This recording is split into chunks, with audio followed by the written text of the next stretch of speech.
Galchuma fuuliin sanagaa jarkeen VOA Afaan Oromoo caqasuu jirtan. Raadiyoo VOA sagantaa Afaan Oromoo wixataa jimaata galgal sa'aatii 2 sa'aatii 8 meetira baandii 22-25 irratti tan maleellee Naayil Saat irratti VOA 24 irra caqasuu jirtan. Roobii adoolessi tokko bara 2020 VOA Afaan Oromoo caqasuu jirtan. Ansoora Alaaqeeti. Jecha Hacaaluu Hundeessaa, hidha Jawaar Mohammed, obbo Baqqalaa Garbaa, aktiivistootaa fi nama hedduutiif jedhe Oromiyaa fi biyya alaa keessatti nama hiriira guddaa babbaa'uu jira. Oduu asanfan. Attamooltan kabajamtoota dhaggeeffatoota keenya oduun har'aaf qabnu kunooti. Ajjeefamuu wallisaa Oromoo beekamaa Hacaaluu Hundeessaa mormuun hiriira gaggeeffameen yoo xiqqaate namni 52 ajjeefamuu fi hedduun madaa'u Koomishinarri Poolisii Oromiyaa Araarsaa Mardaasaa ibsanii jiru. Akka gabaasaa ba'eetti namoonni hedduun kan ajjeefaman dhukaasaa fi haleellaa humnooti nageenyaa fi kanneen mormii gaggeessan jala gaggeeffameen ta'uun ibsameera. Guyyoota lamaan darban kana keessatti namoonni hedduun hidhamuu poolisiin beeksisee jira. Kanneen to'annaa jala oolan argamuudha jedhameera. Poolisiin duraanii fi Jawaar Mohammediif eegdonni isaa poolisii wajjin kan walitti dhukaasaa kanneen kunis reeffatti argamu jedhameera. Poolisiin gara Ambootti geeffamaa yeroo tureetti ta'uu ibseera. Gama kaaniin hayyu dureen adda bilisummaa Oromoo obbo Daawud Ibsaa VOA'f akka ibsanitti hiriirtonni karaa nagaan gaaffii isaanii akka dhiyeessan gaafatanii kana malees mootummaan dhimmootii yeroo dheeraadhaaf turan haala hundumaa hirmaachiseen akka furu gaafataniiru. Gocha hokkaraa biyyattii keessatti gaggeeffamu kamiyyuurra dhaabi isaanii hidhata kan hin qabne ta'us beeksisaniiru. Raashaan hidhattoota Taalibaaniif maallaqa kennuun loltoota Ameerikaa akka ajjeesan gootee odeeffannoo jedhu iccitii isaa ba'uusaa fi Waayit Haawus aangawoota tika nagaa biyyattii komatan. Kunis sodaan kun dhugaa ta'uusaa yaada tokkorra ga'uufillee carraa jiru dukkaneessee jedhameera. Weerarri vaayirasii kooroonaa jalqaba Yuunaayitid Isteetsi keessatti argame as yeroo jalqabaaf biyyattiin kibxata kaleessaa qofa namni vaayirasichaan haaraa qabaman lakkoofsi isaanii 47,000 galmeessitee jirti. Kanneen haaraa qabaman kana keessa harki caalaan kutaa Arizoonaa fi Teksaas irraa yoo ta'an Kaalifoorniyaa, Floriidaa, Joorjiyaa, Saawus Kaarolaayinaa irraas keessa jiru jedhameera. Oduun keenya kanuma. Raadiyoo VOA sagantaa Afaan Oromoo caqasuu jirtan. Ambootti hiriira guddaatti jira. Maatii Hacaaluu Hundeessaa keessa firtokko ijjeessanii jedha. Oduun Naakoor Malkaachi nu erge. Hayyee Naakoor akkam oolte mee har'a Amboo keessatti maaltu mul'ata? Akkam oolte guyyaadhaa magaalaa Amboo keessatti jalqaba irratti kaasuudhaaf dargaggootni yookaan qeerroon magaalaa Amboo 1,000 lakkaa'aman ganamarraa jalqabanii magaalaa keessatti hiriira gaggeessaa turanii artist Hacaaluu Hundeessaa goota Oromoo handhuura Oromiyaa yookaan Finfinneetti kan awwaalamuu qabu gaaffii jedhu dhiyeessaatti kan turanii qeerroowwan gaaffii dhiyeessaa turan keessaa Dr. Lalisaa kan jedhaman Hacaaluu kan galaafatan dubbiin waa'ee siidaa Minilik ilaalchisee dubbate irraa ka'eeti. Kanaaf sirni gaggeessaa isaas kan taasifamuu qabu awwaalchisaas kan gaggeeffamuu qabu Finfinnee bakka qixxee goototaa namoonni kanneen biroo beekamoo ta'an itti awwaalamanitti ejjennoo jedhu akka qabu kan inni himee jiru jechuudha. Dargaggootni kanneen biroos akkasuma ejjennoo wal fakkaataa akka qabanii hiriira isaanii irratti argamee ergama fudhadhee booda kallattumaan gara mana abbaa faadhaa yookaan gara mana maatii artist Hacaaluu Hundeessaatti kan inni imale jechuudha. Maatii artist Hacaaluu keessaa nama argachuu dandeesseettaa? Eeyyee namu magaalaa Amboo keessatti bakka torban kuttaa'ee jedhamutti mana maatii isaa argamutti yeroo deemu namootni hedduun gadda isaanii ibsachuudhaaf bakka ta'an illee osoo hin jiraatiin naannoon sun marfameeti kan jiru maatii bira gahuudhaaf daqiiqota muraasa fudhachuun natti ture. Sanaan booda abbaa artist Hacaaluu Hundeessaa obbo Hundeessaa Boonsaa argadhee dubbiseen jira. Gadda guddaa itti dhaga'ame ilmi isaanii Hacaaluu Hundeessaa torban darbe keessa gaaffiif deebii sabaa himaa biyya kana keessa jiru OMN jedhamu irratti dhimma Minilik irratti waan kaase waan maqaa dheefidha kan ajjeesan jedhaniiti kan jiranii. Sirna awwaalcha isaa ilaalchisees haati obbolaan mari'anneeti kan murtoo kanarra geenye jedhanii jiru. Awwaalchi isaa eessatti akka ta'u murteessineedha kan isaan jedhan Ambootti akka ta'u moo Finfinneetti? Akka magaalaa Ambootti adeemsifamu bakka dhaloota isaatti adeemsifamu murteessinee jirra. Kanaaf ammoo haatiif obbolaansaa anis sirrii sirratti mari'annee irraadha kan isaan jedhanii. Obboleessa artist Hacaaluu Hundeessaa Siisaay Hundeessaallee dhimma kana irratti gaafatamee murtoon maatiidhaan ta'uudha kan himee jiru jechuudha. Hacaaluu wajjin jiraata ture Siisaay magaalaa Finfinnee bakka Laboo jedhamee waamamutti jechuudha. Ijoollee 3 qaba Hacaaluun. Daa'ima ija tokko hin taane kan inni dhiisee deeme Giiftii jedhamti. Daa'imman isaa Milkii fi Bireettiinis akkasuma ijoollee xixiqqoodha. Umuriin isaanii waggaa 5 fi waggaa 2 kan ta'an jechuudha. Sababa koronaa wal qabatee ijoota 3 darbeef ijoollee isaa wajjin wal hin argine siree adda baafatee osoo ijoollee isaan dhungatiin osoo jaalala ijoollee isaaf qabu ibsatiin akka ture kan dubbatu Siisaay. Obboleessi isaa Aftaamuu jedhamus akkasuma osoo mana ijaarratiin osoo waa'ee sabaa waa'ee dhimma Oromoo kanaa ganamaa galgala dhiphatu waa'ee tokkummaa Oromootu dhiphatu lubbuun isaa darbee jechuudhaan quuqama qabu kan inni ibsu. Hiriyaan isaa Guddisaa Dheeressaa jedhamus akkasuma namoo kan baay'ee si gaddisiisu bakkuma sanatti argamee osoo gaaffiif deebii obboleessa isaa Siisaayiin osoo dubbisaa jiru dhukaasni gara malee hammaataa ta'e banamee yeroo gadi baan ilaallu gara malee dhukaati kan jiru. Ani karaa biraatiin ergan bahee booda dhimmoota jiran adda baafachuudhaaf tattaafataan ture. Eessumni artist Hacaaluu Hundeessaa lubbuun isaa darbuu dhageen jira. Hiriyaan isaa Dajanee jedhamu harkarra rukutamuu dhageen jira. Hospitaalota Rifaraala Yuunivarsiitii Amboo fi hospitaala waliigalaa Amboorraa ragaan guurradheen hospitaalota lamaanitti hanga odeeffannoo kun qindaa'etti lubbuun namoota 7 ta'uu darbee jira. Namootni 30 ol ta'anis immoo yaaliirra jiraachuudha kanan dhaga'ee jiru jechuudha. Dhukaasichi attamitti jalqabame nama gaafatte qabdaa qaama mootummaarraas haa ta'u yookaan namoota naannoo sana turanirraa? Naannoo sana turan dhukaasa kan jalqabamuu danda'e sababi isaa qaamoleen mootummaa reeffa isaa fudhachuudhaaf dhufanii odeeffannoo jedhutu qeerroo bira dhaqqabee sababa sanaaf dargaggootni hedduun bakka sanatti argamuudhaan reeffa Hacaaluu Hundeessaa bakka sana deemuu qabu waan jedhu kaasanidha kan isaan jedhanii. Yeroon qaama mootummaarraa mirkaneeffachuudhaaf yaalii godhutti ammoo gara Amboo kan dhaqanii qaamolee 2 jedhu hoogganaan biiroo bulchiinsaaf nageenyaa Oromiyaa obbo Jibriil Mahammad 90 ol gaddiitti dhagaamee kan deeman.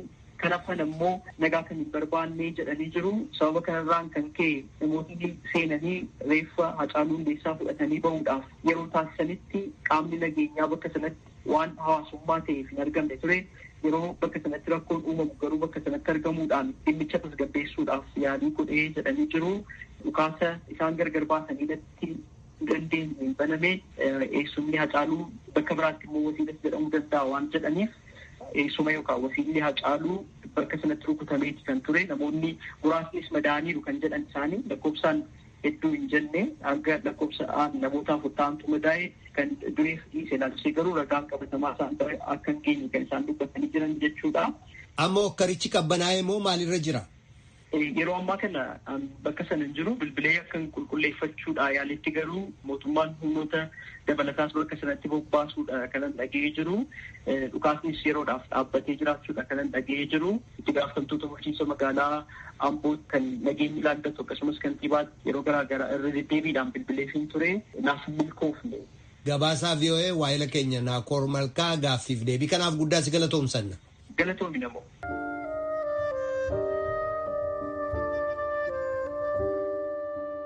Raadiyoo VOA sagantaa afaan Oromoo caqasuu jirtan.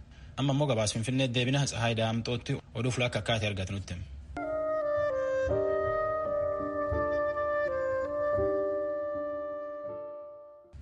Akka moolte Tsahaay mee haala Finfinnee keessa jiru naa ibsi maaltu jira? Nagaa oltanii guyyaa kaleessaa qabee egaa reeffa Hacaaluu Hundeessaa hospitaala yeroo fuudhanii deeman geggeeffamuudhaaf jedhu irratti rakkooleen garaagaraa uumamanii turanii keessumaa gara Amboo hin geessina waan jedhu walitti bu'iinsillee uumamee ture. Naannoo Birbirsa Goorootti immoo namni tokko rasaasaan rukutamee jira. Qeerroowwan gaggeessaa reeffa Hacaaluu Hundeessaa sanarratti hirmaatan keessaa egaan kaleessaa haalli sun ture. Reeffis gara Ambootti deemee jira. Sana qofaa osoo hin taane komishinii poolisii bulchiinsa magaalaa Finfinnee ibsitee jira. Rakkoon akka magaalaa Finfinnee keessatti ture. Daandiin cufaa ture. Dhaabbileen daldalaa hedduun cufaa turanii har'as daandiin magaalaa keessaa cufaadha. Geejjibni hawaasaa hin jiru. Dhaabbileen daldalaa tokko ammallee cufaadha. Hoteelonnis cufamanii jiru. Haalli Finfinnee keessa jiru gabaabatti kana fakkaata. Calliseema jira magaalaan Finfinnee har'a. Muummichi ministeeraas haasawa godhanii turan kaleessa mee maali kan isaan jedhan qabiyyee isaa nutti himuu dandeessaa? Muummeen ministeeraa Itoophiyaa Abiyyi Ahimad ajjechaa suukanneessaa artista Hacaaluu Hundeessaa irratti raawwatame irratti gadda isaa itti dhaga'ame ibsanii turanii miidiyaa biyya keessaatiin. Isarratti wanti isaan jedhanii Hacaaluu ajjeesuun diinni keenya alaaf keessaa dhimma kanatti bahanii ija keenya qabsiisaniiru waan jedhu kaasanii keessumaayyuu immoo nageenyi biyyattii keessatti akka hin jiraanne Oromiyaan dirree lolaa akka taatu lolli Finfinneetti jalqabamee akka xumuramuu qabu jedhanii kanaan dura miidiyaalee irratti dhaadachaa turanii qaamoleen garaagaraa jechuudhaan kaasanii jiru. Isarra dhaabbataniif gadda isaanii ibsatanii uummanni Oromoo ammas gabbaa'ee sirna awwaalcha mucaa kana raawwachuutii qabamaa jechuudhaan ibsanii turan. Mee haasaan isaanii keessaa kana fudhadhe kana dhaggeeffadhaa. Shira alaaf keessa qindaa'edha. Diinonni keenyaadha. Biyyattii kana waraanuun barbaachisaa miti. Wal nyaachisuu hin danda'ama jechaa turani. Diinonni keenya keessa waraan Finfinnee keessatti jalqabne Finfinnee keessatti xumurraa jechuudhaan karoora isaanii dhoksaaf sodaa tokko malee miidiyaatti himachaa turani. Qindaa'inni kun yaalii amma humni isaa danda'u biyya naasisuuf, mootummaa naasisuuf, sabaaf sablammii wal nyaachisuuf bifa gurmaa ta'een, bifa qindaa'een yakka nurratti raawwatee jira. Hayyee Tsahaay Finfinneedha ala waan iyyaafatte qabdaa fakkeenyaaf magaalaalee adda addaa naannoo Finfinnee jiran akka Bishooftuu, Adaamaa, Shaashamannee fa'aa waan adda baafatte jira haalli jiru maal fakkaata? Guyyaa har'aagaan godinaalee addaa Oromiyaa keessumaa naannoo Buraayyuu, Sabbataa akkasumas Laga Xaafoo, Laga Daadhii, Sandaafaa dabalatee balaaleffannaan ajjechaa weellisaa Hacaaluu Hundeessaa sababeeffachuudhaan namoonni ba'an irratti humnoota nageenyaa fi qeerroo qarree hiriira ba'an gidduutti walitti bu'iinsa akka ture iyyaafadheen jira. Magaalaa Buraayyuutti har'uma waaree booda kana namni tokko humna nageenyaa mootummaatiin ajjeefameera. Waajjira poolisii magaalaa Buraayyuu fuulduratti jechuudhaan namoonni achi turan natti himanii jiru. Namni 5 immoo madaa'anii akka turan natti himaniiru. Namoonni hiriira sana keessa turanii jechuudha. Magaalaa Sabbataattis akkasuma rakkoon ture balaaleffannaa warra ba'an irratti dhukaasni banamee humnoota nageenyaatiin madoon akka qaqqabeedha. Magaalaa Bishooftuu, Adaamaa dabalatee immoo kallattii gara bahaatiinis rakkoon akka jiru jiraattotarraa odeeffadheen jira. Dabalataan naannoo Oromiyaa keessa godina Arsii irratti har'a wanti raawwate namoota balaaleffannaadhaaf ba'anii daandii cufan irratti daandii humnoonni nageenyaa bansiisanii turanii daandiin banamuu hin qabu jechuudhaan namoonni ammas mormii kaasanii walitti bu'iinsa uumameen Itayyaa irratti namoonni 3 lubbuun isaanii darbuu dhageera. Akkasumas namoonni 13 immoo madaa'aniiru kan jiru jiraattonni magaalaa Itayyaa irraa natti himanii jiru. Achumarraan gara Shaashamanneetti yeroo dabarru Shaashamannee keessatti guyyaa kaleessaadhaa qabee rakkoon akka ture kan jiraattonni dubbatanii akka jiraattonni magaalaa Shaashamannee jedhanitti namoonni hedduun madaa'aniiru kaan ammoo du'aniiru kan jedhan kaasaniiru. Daayirektarri meedikaalaa hospitaalaa riiferaalaa magaalaa Shaashamannee illee raadiyoo sagalee Ameerikaatiif akka dubbatanitti namoonni 5 Arsii Nagalleetti ajjeefamanii gara hospitaala riiferaalaa Shaashamannee akka geeffamanii reeffi isaanii achi jiru himaniiru. Namni tokko immoo magaalaa Shaashamanneetti ajjeefamee hospitaala Malkaa 25 akka ta'e daayirektarri meedikaalaa kun Dr. Kadir jedhaman ibsaniiru.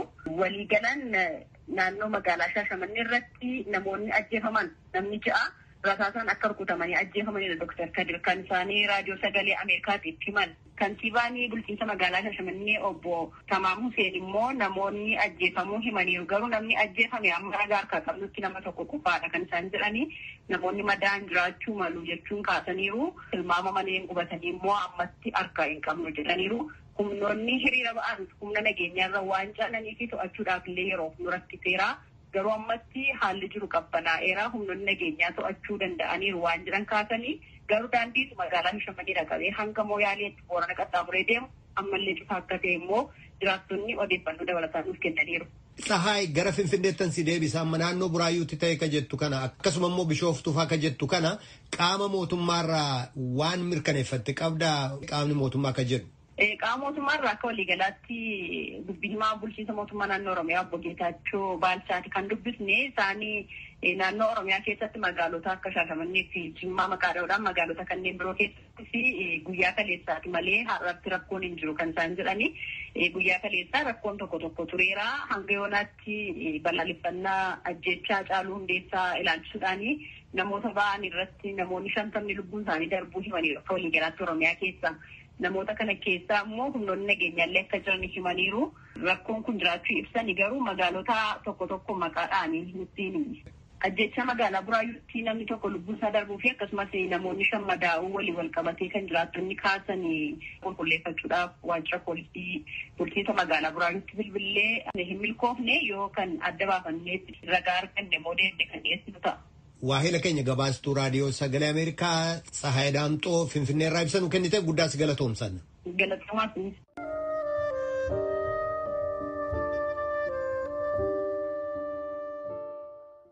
Oromiyaan maan keessa oolte.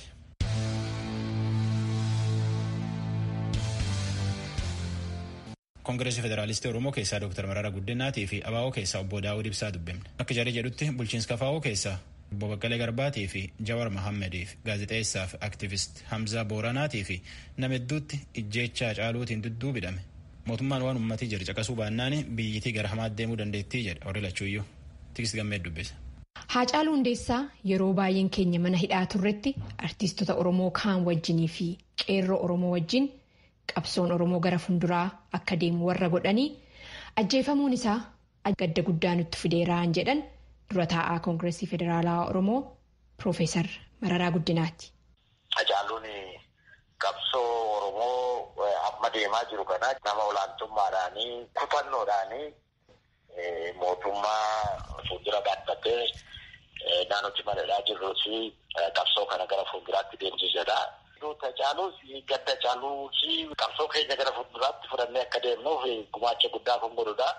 Garuu gadda guddaa nutti dhaga'ame saba keenyas duutisaa garuu jaljedhamee waan bira darbamuu miti. Hooggantoonni fi miseensonni Koongireesii Federaalaa Oromoo egaa hidhamanii san keessaa tokko obbo Baqqalaa Garbaati. Itti aanaa keessan tokko immoo obbo Jawar Mahammed dhiyeenya kana paartii keessanitti dabalame. Hidhamuu isaanii kanaa fi sababni maal akka ta'e beektanii mana hidhaa kam jiran?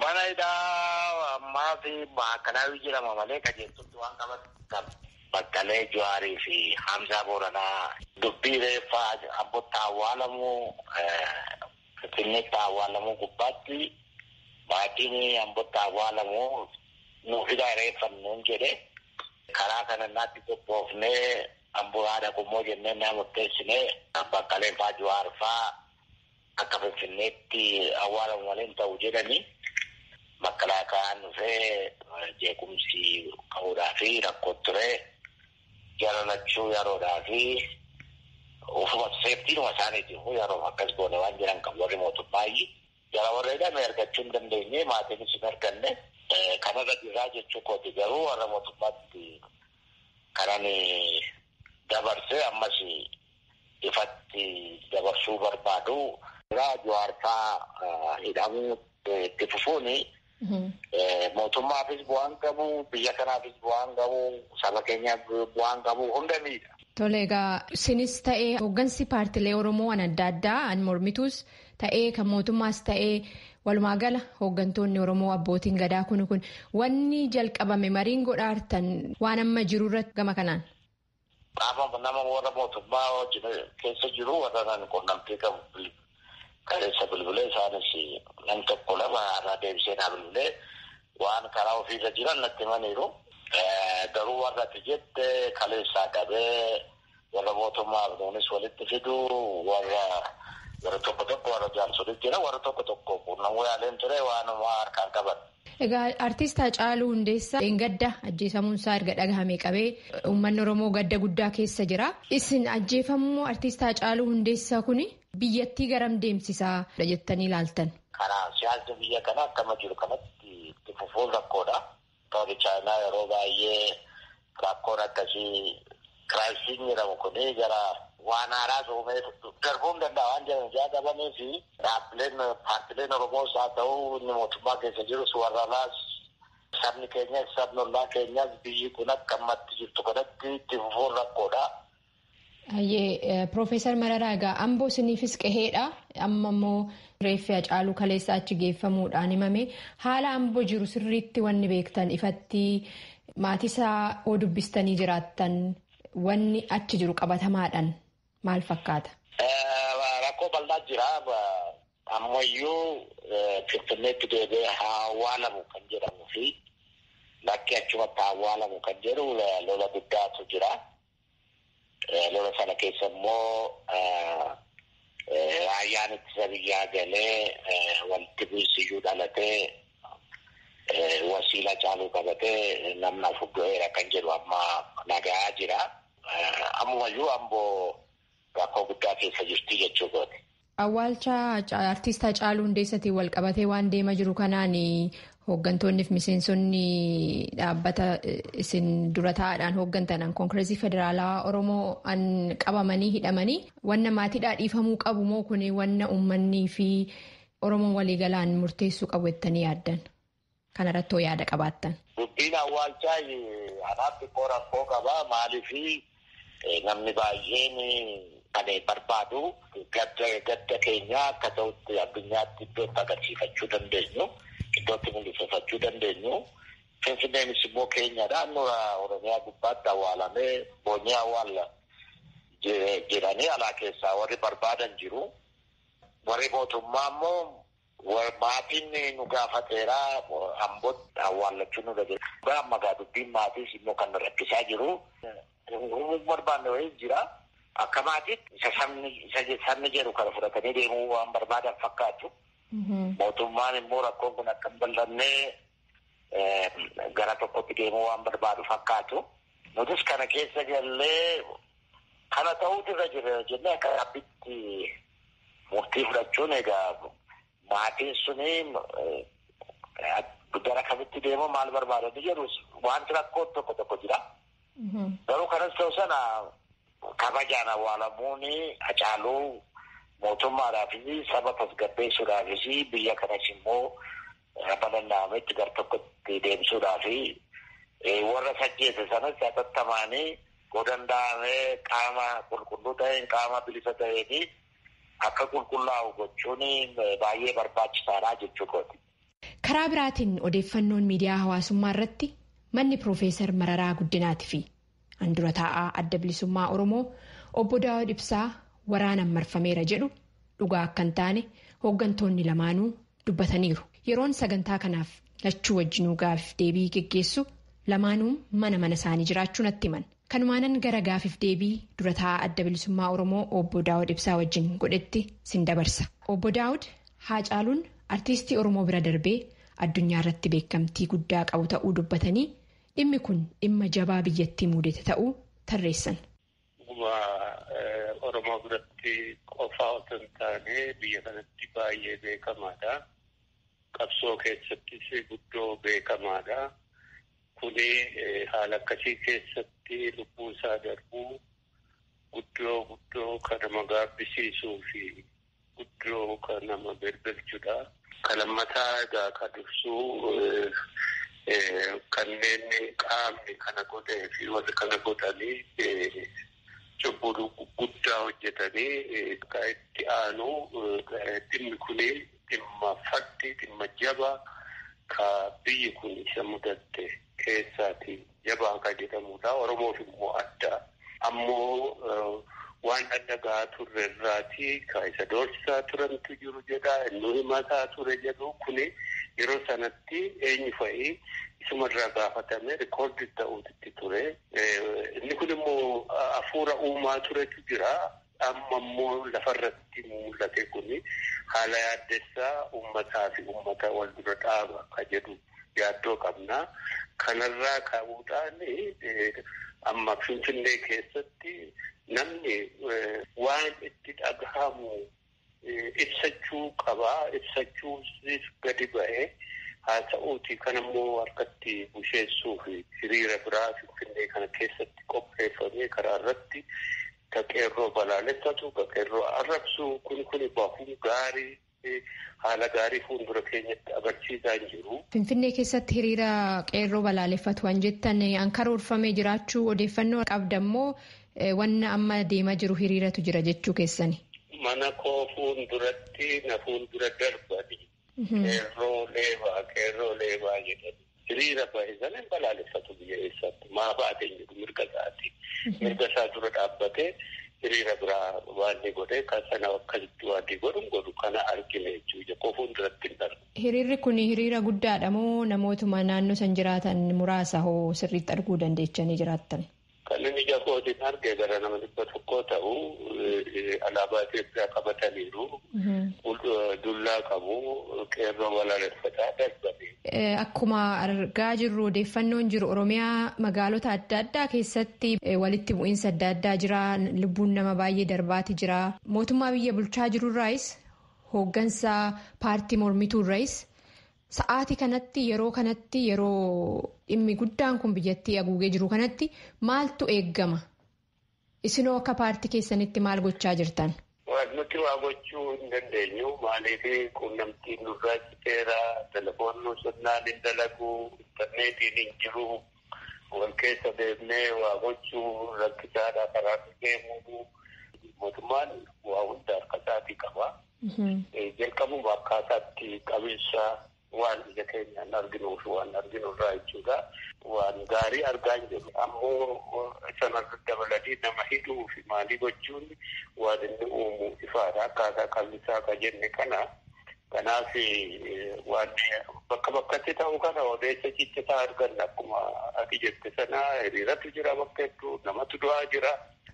Kuni gara middeessaa hin beeknudha.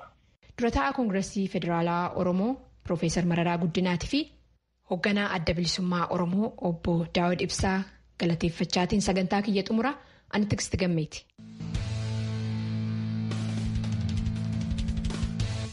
Ijjecha artist Hacaaluu Hundeessaa, hidha Jawaar Mohaammed, obbo Baqqalee Garbaa, aktivistiif gaazexeessaa Hamzaa Booranaa waliin nama hedduuttidha jecha dhaga'uu jirra. Oromiyaa keessa Harargee haga Mooyyaleetti namni hiriir mormii jira. Biyya laalle London, Norway, USA fuula hedduutti namni hiriiratti jira. Warri DC, Maryland, Virginia fi Minnesota keessa warri leenettum jira. Warri Halee DC fi Minnesota dubbifna akkana jedha.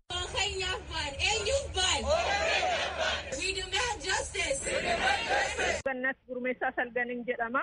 Ilmi keenya obboleessi keenya goonni keenya Hacaaluu Hundeessaa wareegamuu isaatiin Jawaar Mohaammed Baqqalee Garbaa hidhamuu isaanii mormii keenya dhaggeeffachuudhaaf dhufne ijoollee keenyatti kana booda garbummaa akka hin dabarsine jecha tokkoon iyyachaa oolleerra. Wanti guddaan himachaa jirtan maal? Mana qotee bulaa Oromoo gubdee haadha Oromoo ajjeeste saamicha guddaan nurraan dhaqqabsiiste qotee bulaan keenya buqqa'ee ajjechaa nurraa dhaabii miidiyaa keenya ukkaamtu nurraa dhaabii namoota keenya iyyota hidhuu nurraa dhaabii. Olaantummaa kee osoo hin ta'in olaantummaan seeraa nuuf haa kabajamu. Jawaar Mohaammadii fi Baqqalee Garbaa hatattamaan akka nuu hiiktu si gaafannaa. Abiyyi kana nurraa dhaabii akka biyya Oromiyaa misoomsu barbaanna. Waraanni Oromiyaas immoo akkasumatti qawwee keessan qeerroo Oromoo irratti dhabuu hin qabdanii. Kana isin gaafannaan jedha. Ibsuu Kabbadaan jedhama. Wanna biyya keenya keessatti ta'aatii jiru Hacaaluu Hundeessaa nurraa ajjeesanii Jawaar Mohaammed hidhaa jira. Baqqalaa Garbaallee hidhaa jira. Nama keenya kan wareegame oliif gadi rakkisaa jiranii biyyi suni